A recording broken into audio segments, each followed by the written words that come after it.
Hello, filmmakers, and welcome to the Wedding Film School AMA show, hosted by Jason McCutcheon and myself, Jared Haskell. This is the show where we answer your questions, directly diving into the creative, business, and personal aspects of running a successful wedding film brand. If you have a submission, feel free to connect at www.weddingfilm.school/AMA.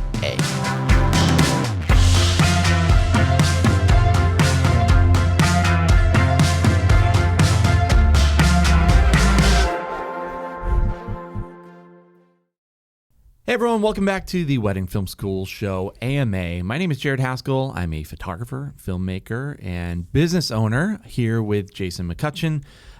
Jason, want to introduce yourself? I'm a filmmaker. Okay. That's my identity. Yeah. But also, I love educating people on wedding filmmaking and just growing. One of the things I like about this, Jared? No. What do you? No, I could take some stabs at it. Yeah. No, I like that this is one of like the few careers that you can get into that has demand.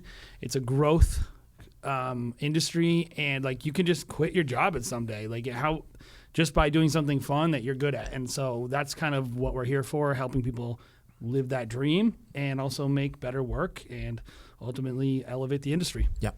And if you are new here, Jason and myself, we actually run currently 3 different successful wedding film companies, all at different pricing tiers. So we have a little bit of input on, how to run a successful wedding film company. I totally agree with you, man. I think wedding films are super rewarding and hopefully AI proof into the future. Just saw, man, there's huge layoffs at UPS, right? And they had... Are you sure they didn't do that years ago and that's why they can't do anything? Well, they just had a big union contract that they signed. I don't know if you saw that, but it was mostly for I'm big into union news. Oh, yeah. So it's actually a pro-union show here. Nice. But essentially all the jobs that are being stolen are like white-collar jobs. So, it got me thinking about like wedding films and like how stable this industry is. Oh, yeah. Which I think is like... I don't know. It's very unique. It requires a lot of certain skills, and so that's good. And it also is a luxury product overall, so that's good. I mean, there's a lot of positives from an economic standpoint, and it's also fun. So from a creative standpoint, it's fun. So anyway, what are we doing today? And what do we do on this show? So what we do on the Wedding Film School AMA is to Ask Me Anything, where we are talking to listeners of the show specifically and questions that they submit in. If you have a question, feel free to go on to weddingfilm.school/AMA. You can type in your own question. And if you've been submitting questions and we're not able to get to it, make sure you are submitting every week, guys. We are doing this show we haven't really decided how often we're going to do the show. Got it. No, we're not going to. We're going to leave this in so it's raw. Yeah. I think we're going to be doing at least 24 episodes on the air. Okay. So the hope is twice a week. I think in the past it's been hard to get out in the middle of wedding season. Twice a month. Not a week. Oh yeah, sorry. Twice a month. Yeah. So that's kind of the hope. And we've really been enjoying this. I like this new kind of format. It is a newer format for us. But it's a lot of fun because we get to ask exactly what people, what's on people's minds. So, without any further ado, do you have any other things that you would like to mention? If you didn't go to Clarity, you missed out. It was a great time. Yeah, so losers. We're going to be announcing more of that coming up. So next time we do something, you should come. Yep. Sounds good. All right, let's dive right in. First person, Sam, he says, this is so exciting. Or he or she, I don't know. Says, this is so exciting. Glad you guys are doing this.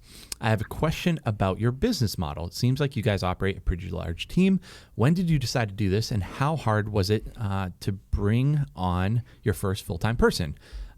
Where do you find people? How do you determine if they're worth investing in? And how long do you... hang on. How long do you determine if they'd be worth investing in, and how do you prevent them from taking all they've learned to start a competing business? So this is like every question possible about building teams. Yeah. Which probably is actually... Probably won't get to all of those. because maybe we'll do a workshop on that. Well, yeah. But I think it's actually something that I talked about at Clarity, so you should have been there, Sam. Yeah, but I think in general, I think the general question is people have is so first, why did you decide to do this? So that's personal, and then B, how do you get people and like know who's a good investment? So right. I think that will simplify the question down to that. I was thinking about that the other day in terms of our journey, and like it's kind of hard to really trace it back exactly. Like I don't really remember planning to do this. I feel like we got a bunch of inquiries, and I think this is maybe a good thing to put in people's minds. A lot of things in business are planned, and you have systems and all that junk. But a lot of things in your business are going to be based on what's happening and you making decisions, how to solve the problems. And I think for us, if I remember back, the first thing that happened is we needed some help at something. And like there was a person, honestly, like there was a kid who got sent over to us for like a high school project. Like he wanted to like get into filmmaking, and the mother knew us from, I think we shot their daughter's wedding or something, or their niece's wedding. And they're like, well, these boys might like, so he interviewed us for his school project, and we're like, oh, come and shoot with us. That's kind of happenstance, right? Yeah, I think we found the person first, actually, before we decided to make it worthwhile, which is kind of a different we didn't even experience than most people. But I don't think we planned on teams at that point. No, I think we just wanted someone to carry our bags. And he wanted to come with us. Right, yeah. And so we were like, okay, you can. Yes. So we did, and we were like, oh, this guy's kind of good. And then, of course, I think by nature of having two of us, we started getting multiple inquiries in a day, and I think we wanted to say yes. And I think that's really what it was for us, is we wanted to be able to make more money. We wanted to be able to double our income on a Saturday, and we were comfortable splitting up, and that's probably how it started. Yeah, I think that's exactly it. I think when we first started, we didn't name our company like J&J Video or Photo or whatever. It was... at the time, we had a photographer, too, when we first started. I think within the first year, we had a girl who was interested in doing photo for us. We were like, sure, yeah, we'll advertise. You're good. Like, so I think even before we met Josh, who was our first guy, we had someone who was interested in doing photography. So I think it even started with our company name, because we didn't want it to be our names. I remember us having kind of a conversation up front about, that was kind of our methodology, is just, it's not going to be our names. And so it kind of was easy to develop into like a real just company and not just about me or not just about you.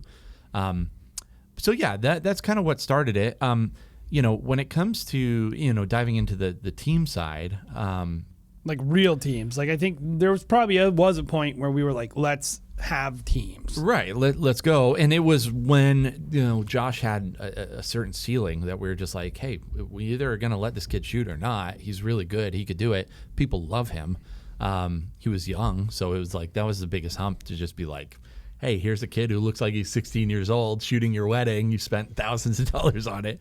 But we had a lot of confidence in who he was, and, gave him small bites at first. And over time, it just kind of worked out, right? Yeah, I wonder if, to me, the time where we first started really doing teams was not until we really started doing, 100 weddings. Yeah. I kind of feel like if you're doing 2 weddings in a day, that's not really teams to me. That's like an associate. When we were, having to navigate, 3 to 4 weddings in a day, that's when it really was like, oh, we're running teams. And it was much more part of why we're doing this is because it was, for us, there was nobody who we could refer to in terms of the way we wanted to run our teams and actually train people.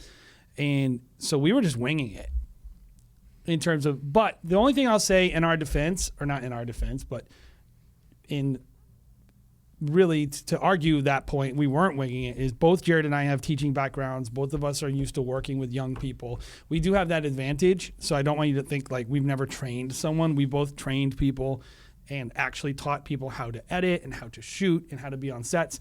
So it was a natural extension of what we were already doing. But anyway, that's kind of our choice. Most of it was we wanted to make money. Yeah. And I think also, like, at first at least, there was a lot of luck involved, and like we just had like really good people be interested in joining after that. And we just got lucky. I think we had a really high hit rate early on. And as we've grown, that hasn't necessarily, rung true. We definitely go through more people. We go through a lot more people. This is something that I kind of work on a lot, is just like team culture and like who we're bringing on. Like these things are like really important to us. I would say you have to have a pretty solid identity before you start bringing people on, of just like, these are the people that we want to be kind of involved. Like they can't have this kind of attitude or whatever. They can't think that they, their shit don't stank. I think we all know a lot of filmmakers that feel that way, and they have to work within our culture. So you have to have a pretty solid identity, I think, early on. Otherwise, you bring people on and your identity is going to shift to whoever they are, right? That first person, I think, has to be just a super core person that you're going to really trust a lot. And then after that, everyone that you add on really starts morphing into whoever, you tell them they are. I think that's been pretty pivotal to our success. But what about to his second part of their question? Like, where do we find them? Yeah, maybe just one tip, because I think you can get this is a very, very deep subject, but I think let's throw them a bone, because I think if you're trying to do this, I'm assuming that they're trying to also build teams. So what would you tell somebody beyond get lucky? Yeah. So practically, the answer is find them everywhere. That is the answer. I found people on Facebook groups. I found people on LinkedIn. I've reached out to local technical programs. I've reached out to local churches in the middle of nowhere, Vermont. I know people personally. I've posted to Facebook, and friends have recommended. My mom has given us quite a few people because she's in the dental office. She has sent me some people in the past. People within our organization have said, hey, I know someone. He's young or she's young. Like, I think they'd be interested. Brothers, sisters, everywhere. Like, that's where you actually find them. I think it's a matter of just having your ears open to who that person is. Now, this person oftentimes is going to be pretty useless to start. And I think that's where a lot of people are confused. They think like we're picking up fully developed, like, raw assets or fully developed assets. They're very much raw. Like, we get them. And I would say the first thing that I look for is like, is this a good person? Do I feel like this person's going to lie to me? Like, just basic, like, do they have good character? Do they come on time? Like, if are they a super flake? Like, dude, if someone I have a couple people coming to meet me today, 3 people coming today that I'm talking to. So this is perfect to talk about. If they're late, that's a big red flag for me. Like, I'm sorry. Like, it might seem like, oh yeah, there's traffic, whatever. It's like, oh no, but just know that's an indicator for me, like if they're late for something like this. Yeah, you got to know what your non-negotiables are, and probably you should get rid of ones that have to do with being good at shooting. Right. You can't consistently build if you need someone to be developed to come to you, because why would it, just think about it from their perspective. Why would someone who's good enough to do their own thing want to work with you? A, they either actually aren't good enough and they can't get booked, so that's actually counterproductive. Or B, they actually are good enough but are terrible at running a business, because usually that means they have something wrong with them. There's something you're not going to want to import into your company. Yep. And so I would agree, start fresh, start raw, have some non-negotiables, and then also have your milestones. Like, have something that you in your mind are looking to either help them do or help them not do, but like make them very simple, like, and have day ones and like early stuff, instead of like, oh yeah, if this guy, they shot a wedding and it was really good. It's like, we don't let someone shoot a wedding for us sometimes till they assisted at like 60 events. At least. Yeah. Like, you are literally doing something that I would spend 18 months doing after you just met a person 30 days from your thing. And it's like, I think people highly underestimate how patient we are and how impatient they are. And I would say, if you want to do teams, you got to be patient and you got to be clear. Yep. And the second part of the question, I don't know. How do you determine if they're worth investing in? And I think we kind of said that. Well, the second part is, how do you prevent them from taking all they've learned, all you've taught them, all that investment, you can't, right? into starting a competing business? And I would say you can't. We've had a couple people do that. I would say there's probably like a right way and a wrong way to do that. If you're coming in to just like, hey, I'm going to work for a little bit, I'm going to try to steal contacts and do all that stuff, like that's obviously the wrong way. Like you're creating a competitor in me that wants to destroy you if you flip that on me. Like, and I'm bigger and probably better than you, so I probably will. It doesn't really worry me that much because I think we do a really good job up front of just like creating that team culture. I've had one person who's like, hey, I don't know what my year is going to look like this next year. We're all over the place. And they're like, so I can't really commit, but I think I'm going to shoot some weddings next year. They didn't use what they've done for us against us. And they essentially are like, hey, have my blessing, man. I want to see you successful in whatever you do. And, you have a skill and you should be able to do it. And like, there's a right and wrong way to do it with just like a level of respect. But I think if you create a team culture, especially with video, it's a little bit easier, I think, for photographers to just go out and do their own thing. Some videographers just want to shoot, and some videographers just want to edit. One thing I would add is, if you are willing to provide all the gear, that will help with retention. Yes, that's very true. Practically, yes. Yeah, because if someone's like, I don't want to start my own thing, that's going to cost me $30,000. Right. People will stick around just because they don't want to downgrade and it's not fun for them. And the other thing I was going to say is, just be very upfront with people. Just tell them straight up, like, hey, listen, don't try to get planners numbers. That's not appropriate if you want to. But also, like, here's how you can use the footage if you leave, or here's how you can't leave the footage. Just like anything that you want and expect in that relationship. Yep. Have the conversation, and you can calibrate it and you can figure out how much you want to run a person off or not. But I think I remember someone telling me, when it comes to performance reviews, like at jobs as a boss, no one you're working for should be surprised when they get a bad performance review. Mm-hmm. And I feel the same way about most things when you're working with people. Is like, if someone wants to leave your thing, they shouldn't be surprised when you're like, don't do this, don't do this, don't do this. You should just make that up front. And if the person's like, well, no, that was my whole plan, is to take your stuff and build my own portfolio. And then that person's not going to work with you. They're going to be gone. Right. They're going to be like, I don't want to work with you. Yep. And you'll both be happier. Yep. Totally. All right, so let's move on. Long question there. Next question. So I've heard other people weigh on this before, and I'm curious as to your opinion. Should I have my pricing on my website, list a starting rate, or no pricing indicator at all? Thanks. This is from Allie. What do you think, Jared? Well, I think we do it differently per company, and I think you should too, depending on where you are. I would say as you kind of get into like the upper tier, doing luxury and ultra luxury, there is absolutely probably not even a pricing indicator on most people's websites. Because they're working with planners, and so planners aren't really asking for prices on the website. At least they might reach out and ask for your pricing guide, so they have an idea. And most wedding planners, kind of in this world, are operating on a percentage base, so they want your prices to be high because they're going to make more money. Well, and also it's travel, and it's much more complicated. Like yes. you're expected to deliver basically an all-inclusive quote. Right. So it's different. Yeah. What I've always said, and I've found this to be true, because one of our companies, we actually do list pricing, kind of our pricing anywhere from $2,000 to $3,500, because I think our pricing is a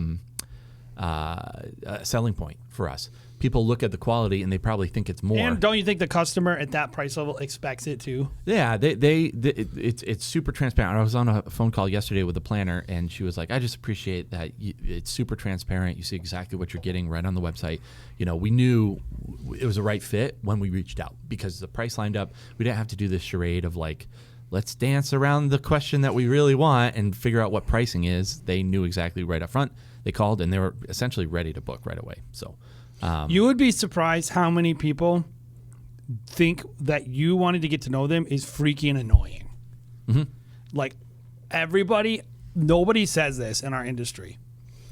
Everybody advocates for like getting to know everyone. And it's like, I don't think you have to make a good film. If you do, you're a bad filmmaker. That's my opinion. Like, you can make a better film by getting to know people a little bit, but you don't need to, like, I don't even think that's even getting to know someone, having an extra 30-minute conversation with them. But also, it doesn't mean you don't do it. Like with Huxley Film, I'm still going to make them have a conversation with me. Right. Like, I'm not advocating for no conversations with couples, but I know in my head, this person is not psyched about talking to me about this. Mm-hmm. They would rather do something else with their time. And like, when you know that people are like not excited about having a million conversations with you, you try to limit them. Yeah. And that's what you do. When you give your price out there, that you're just respecting that person's time and their way that they want to shop. Right, right. We have to be realistic, guys, on like where we are on the totem pole of like the booking process. You have to understand that people have already had a conversation with the venue, with the caterer, with potentially like a tent company, like the people that are actually producing the event, with a band leader, with a photographer, all the different people. You're probably after all of those people and probably more. And so by this time, they're kind of just like, yeah, video is our last, bow to tie kind of thing. And so that's not offensive to me. But I think that we have to realize, like, at the end of the day, I want to make the booking process as easy as possible. I don't want it to be a mystery for them. I think a mystery is like, I don't know what I'm diving into here, so I'm going to be a little bit slower to like reach out because I'm not ready to make this commitment. It could be, a long commitment of like you said, getting to know someone, getting a quote after a couple of days. Whereas I know when I post our prices to the website on Merriment, it's just we're making it easy for them. And I know for the quality, I think we're cheaper than other people. Good value. It's really good value. They can look at the film and be like, they're similar, but this guy's posting a pricing. Therefore, I'm going to reach out to them first. The key here is like, if you're under $4,000, or whatever, maybe a certain percentage over what's average in your market. If your average price, a little less, maybe a little more, the person who's shopping for you is probably price conscious. Mm-hmm. And they might be willing to spend a little bit more than they planned on.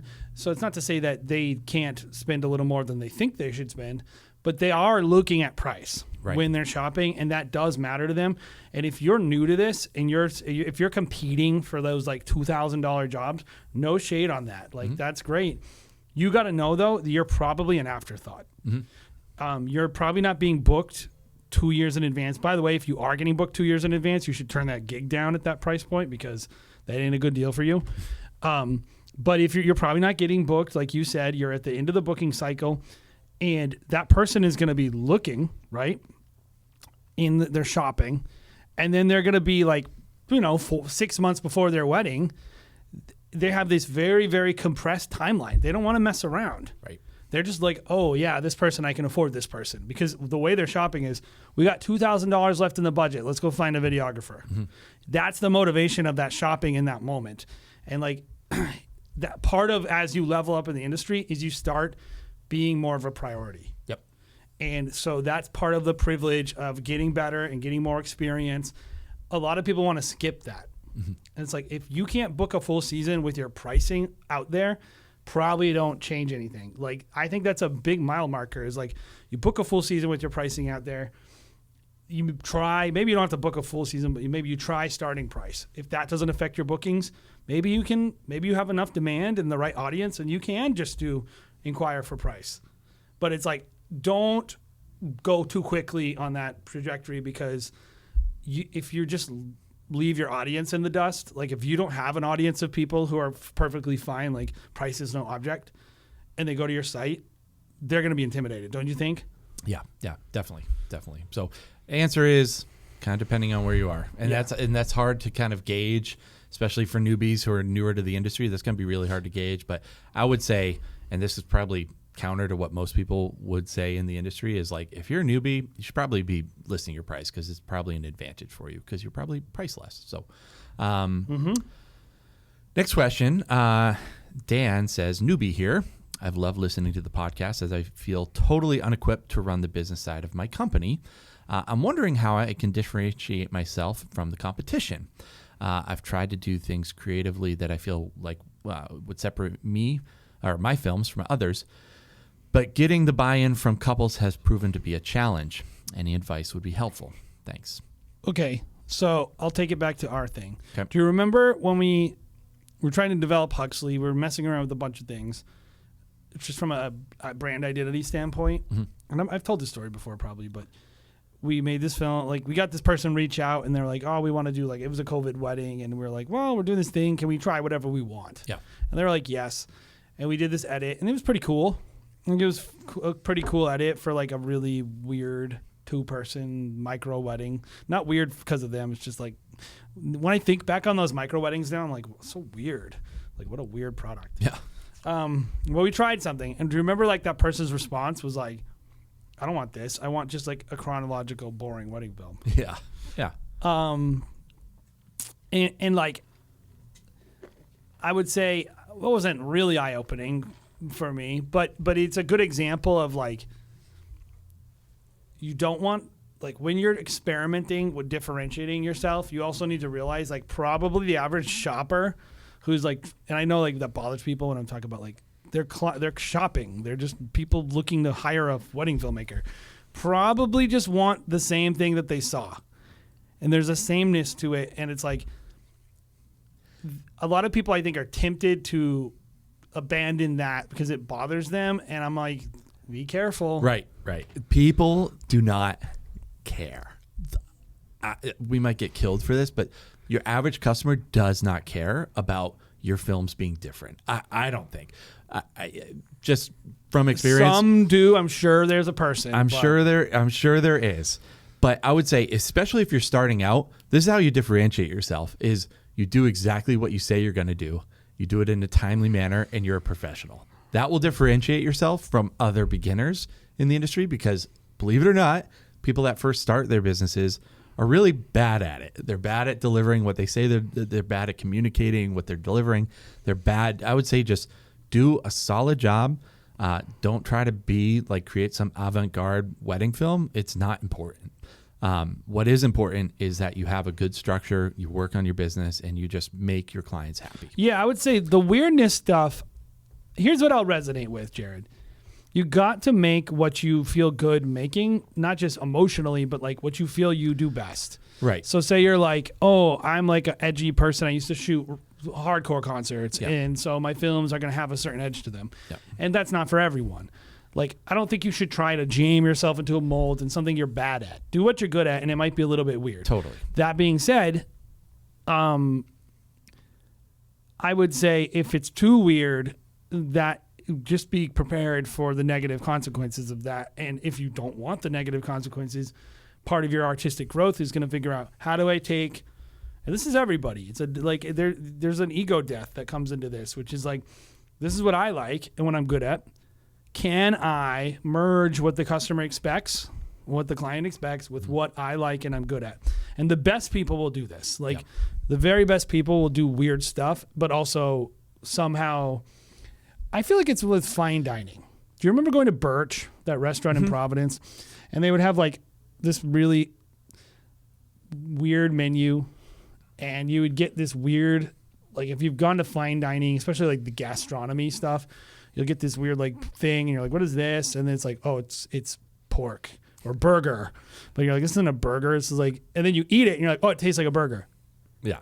This is familiar tasting. This is constructed carrot, and it's just a carrot. Yeah. I mean, you eat it and you're like, oh, this does taste like a beef stew. Yeah. Or something like that. Even though, like, they're like, we took a carrot and roasted it in beef bouillon and then there's no beef on the table. Yeah.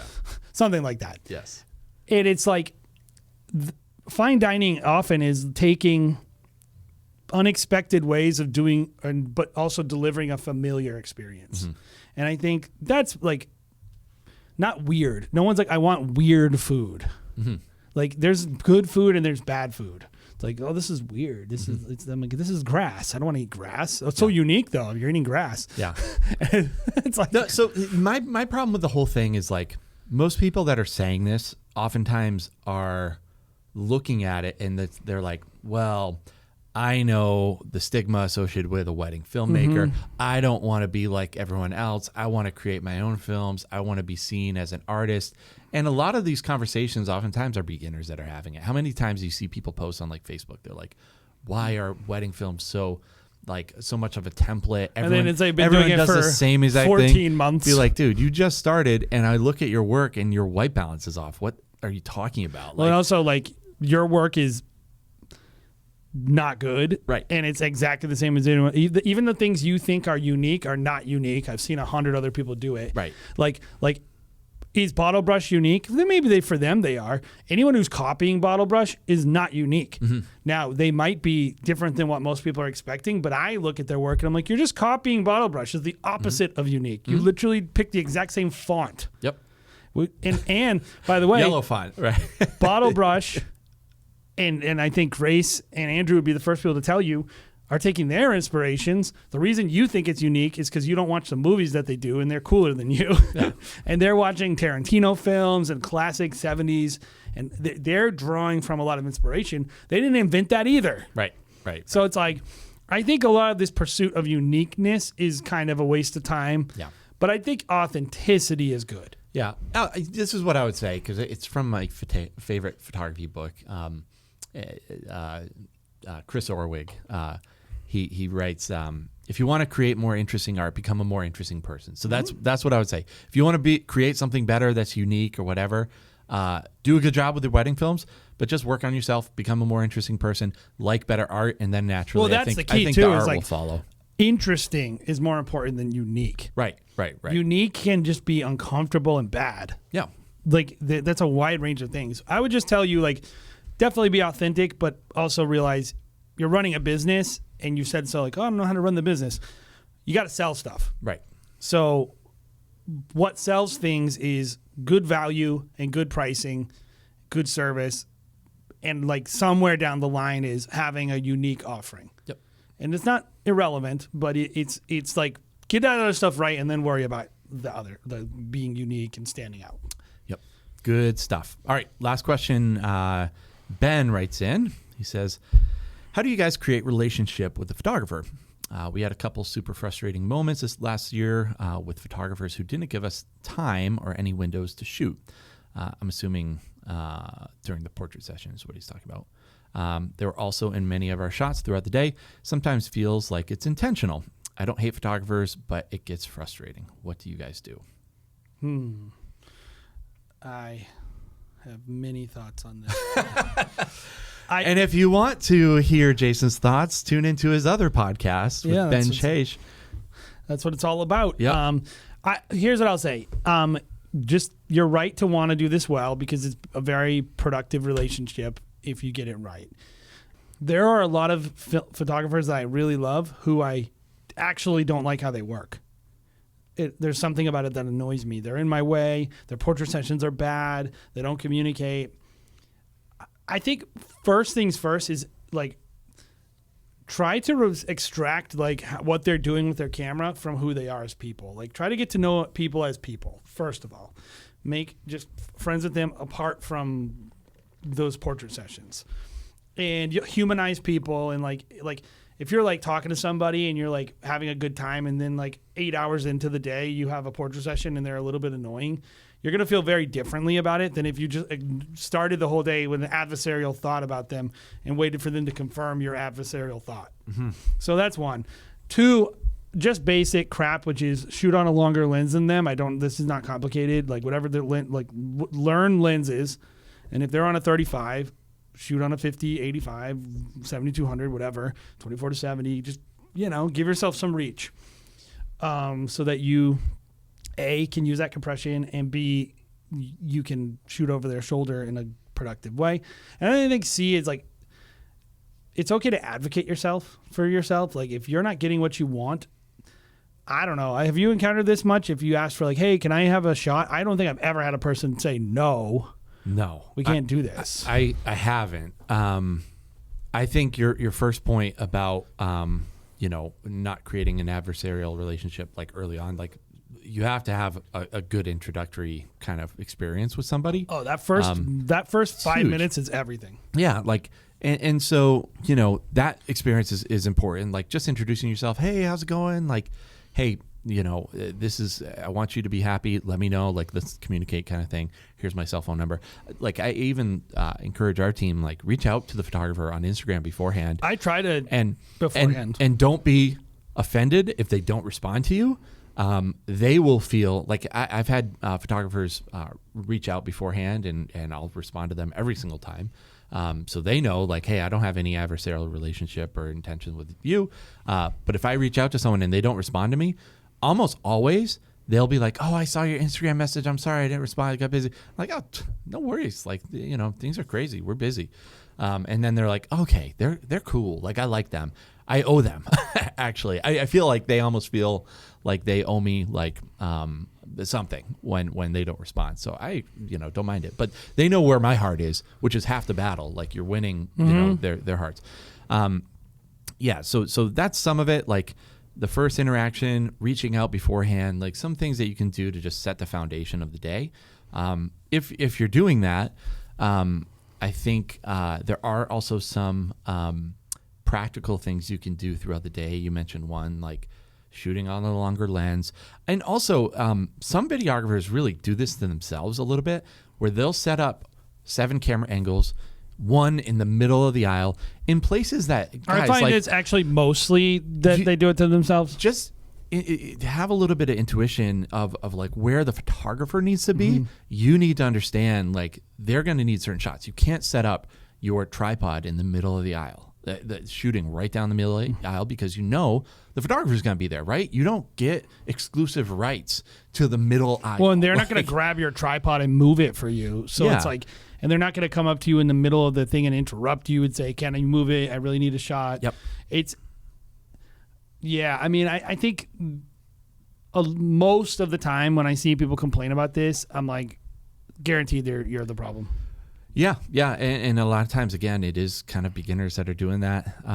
Oftentimes, like, I think mirroring what the photographer is doing is something that let them set the pace, can help. Like if the bride's walking down the aisle and you guys are on opposite sides of the aisle, both shooting the same way, understand, just having a little bit of anticipation of like, as the bride walks farther down the aisle, you guys are going to be cross-firing each other. Just like, obviously, like, you didn't think of that beforehand. Even like, something be like on the side of the photographer, so you guys are shooting side by side, and you're able to communicate a little bit. You're working as a team.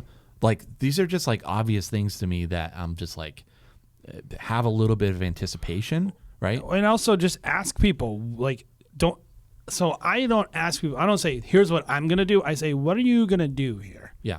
And make them like explain themselves. I'll be like, recession, what are you going to do? How far up are you going to go? Are you comfortable with I stand over your shoulder? Are you going to walk backwards? Yeah. Or are you going to turn around and book it? Yeah. Like, all that stuff matters to how I shoot my shot. Now, I'm getting prepared. I'm not making it their problem. I'm giving myself the information I need. I'm going to pivot to whatever they do. Yeah. So if they're going to like run up and then run to the back and shoot, I'm going to run up and run to the back. Right. And I'm going to anticipate that. And I'll even ask them, like, are you going to have them stop and kiss or no? Right. Because like, I hate that gimbal move when I'm like, da-da-da, and the person will stop and I'm like, and it's like that. That's all on me. Yeah. I'm not going to go like, oh, this stupid photographer. They got in my shot. They ran to the back. They made a couple stop. It's like, that's not, they're not doing anything wrong by shooting the way that they always shoot. Yep. And I would say too, like, you are helping the photographer understand their process too by asking them questions like that. Like, what's your plan here? They have to think through it, because usually photographers, if they're not working with a lot of videographers, they're just used to just doing whatever the hell they want to do. They're just winging it. They're just winging it. Like, it helps their game plan a little bit. I worked with a photographer this last year, Crane Estate, beautiful, like, awesome property. And the first look, we had 2 videographers. She had herself and 2 other photographers. So they were deep, all shooting this first look. This is 5 people. And I'm like, what do you want? What do you want as your background? We'll just set up so that we can, arrange it. And we got there about 10 minutes early. We set everything up. Groom's going to be in one spot. She's going to walk this way. Okay, if I have my camera here and I have my other camera here, is that going to interfere? No, that'd be great, blah, blah, blah. And then as the moment is unfolding, she totally changes everything. She's like, let's do this. So like, I understand the frustration of working with photographers. The thing that frustrates me the most is when they don't do exactly what they say they're going to do. If they say, oh, I'm going to go from here to here, and then halfway down they completely change it. And they're like, can we move your camera? I'm like, I told you it was going to be here. You said it was fine. Now you're changing things? And I'll just be like, I can't. I don't care, because it's literally the groom heard me tell the photographer, like, hey, do you mind if this is here? It just makes her look bad at the end of the day. So I don't know. I think at that point I would stand my ground and just be like, we just talked about this. Like, no. Well, I think there's one other wrinkle to this, like, because I don't want to make it seem like I have all these great interactions or I never get angry at photographers. You want to make me angry? Screw up the schedule. Yeah, right. Like, if you are just making us late, I have no patience. That's such a bush league thing to do. Yeah. So that being said, I can think of a lot of situations. First looks are particularly heinous. Toasts where they just stand in front of your camera the whole time. Little things like that. You have to decide, is this worth escalating or not? Yeah. And have to have like that conversation actively in your mind. Even like retaining that resentment so enough to bring it to a Facebook group. Right. Like, you're so mad about it that you had to go post about it. Well, usually someone's editing and they are just raging because the photographer's in their But shot. it's like I've done plenty of first looks where the person's like, second shooter doesn't even come. They're just some random person that they have second shooting. Yeah. They show up. They're just orbiting the whole time. Yeah, the second shooter thing. Like the second shooter is someone that I'll be like, I'll be kind to every time. I'm just like, hey, I need to get this. Can you not do exactly what you're doing? You're literally just mirroring what the lead photographer is doing. You're over their shoulder. I need to be in this area. Like, get out of the way. but like, at the end of the day, I'm a little bit annoyed. And then I'm just like, okay, like, this is what this person's going to do. Yeah. So I'm just going to do X. Like, I'm going to be the professional and handle it. Yeah. And like, then I move on, and I don't, if you just like let it go. Yeah. And the person will be like, wow, that was a great session, right? Yeah. That was great. Didn't we have a good time? And like, the photographer's vibe is all good. Yeah. This is what I would say is it the times that I have any kind of conflict whatsoever with the photographer is probably like 1 in every 300 weddings that I've shot.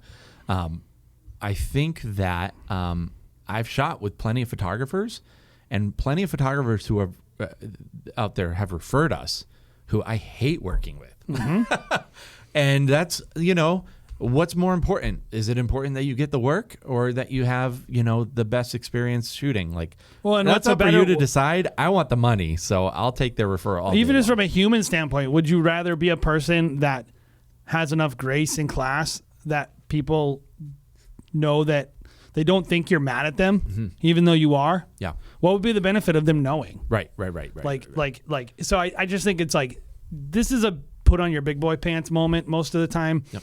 Very infrequently. The only time I would tell you, if someone just straight up disrespects you, maybe that's a conversation. Right. And if somebody is not hurting minimal things about your video where it's like, I could have had a slightly better shot, but like literally making it so that you can't deliver your film. Yeah. Like, I think you can have a conversation at that point. I think a lot of videographers, though, the problem is you just have a quick trigger finger. You just have a happy trigger finger. Like, you're going to blow up when you should just let it slide. How much do you think of it is people don't even really know? They don't have a clear idea of what they need. And so they feel like they have to grasp at straws the whole day. Right. Like, every moment is critical to them because they're not thinking in their head like, I don't need this. I already got the shot I need. Right. And you see the same thing with photographers, too. The photographers that get irritated the most are beginners that really don't know what they're doing. They're like, they think it's your fault that they're not getting the shots that they want, which is just asinine and crazy. Like, right? Like you don't. the people that I see that are super frustrated versus the people that are super calm. It's always experienced people are usually pretty calm. They're like, yeah, I've been here before. The amount of times people go like this, oh, do you need anything else? No, and I'm like, no, I got everything. Mm-hmm.